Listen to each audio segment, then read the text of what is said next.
Hello दोस्तों, प्रणाम, राधे राधे। कैसे हैं? आशा करता हूँ आप लोग अच्छे होंगे। दोस्तों, एक सावन गीत है, बहुत ही मनमोहक है।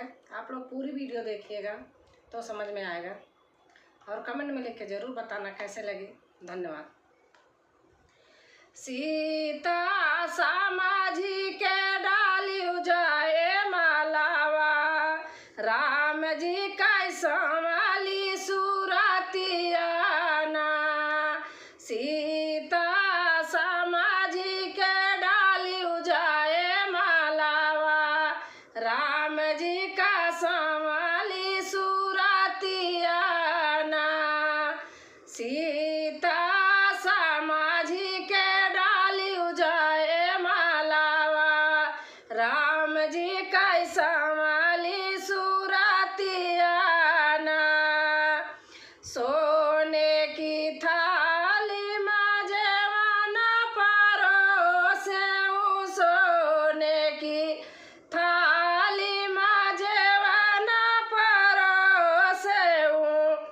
सीता समझी के जवाना जेवायु, राम जी कैसा वाली सुरतियाना।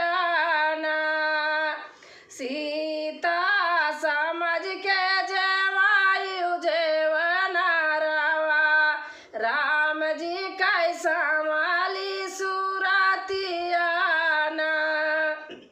सीता समाजी के डाली जाए मालावा, राम जी कैसा वाली सुरतियाना। सीता समाजी के डाली जाए मालावा, राम जी कैसा वाली सुरतियाना। तामे का लोटा में जल भरी लाएऊं, तामे के लोटा में जल भरी लाएऊं। सीता समझ के घूटायु गंगा जलावा, राम जी का संभाली सुरतियाना। सीता समझ के घूटायु गंगा जलावा, राम जी कैसा वाली सुरतियाना। सीता समाजी के डाली जाए मालावा, राम जी कैसा वाली सुरतियाना। लाऊंगा इलाची कबीरा लगाएऊं, लाऊंगा इलाची कबीरा लगाएऊं।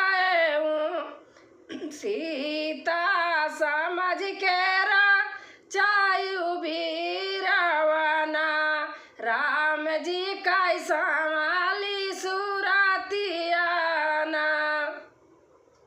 सीता समाजी के जो सीता समाजी के राचायु बीरावना, राम जी कैसा वाली सुरतियाना।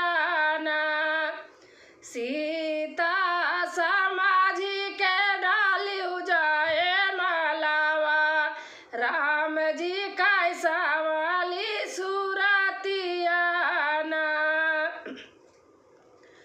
फूला बिनिया चुनी सजिया लगाएऊं, फूला बिनिया चुनी सजिया लगाएऊं।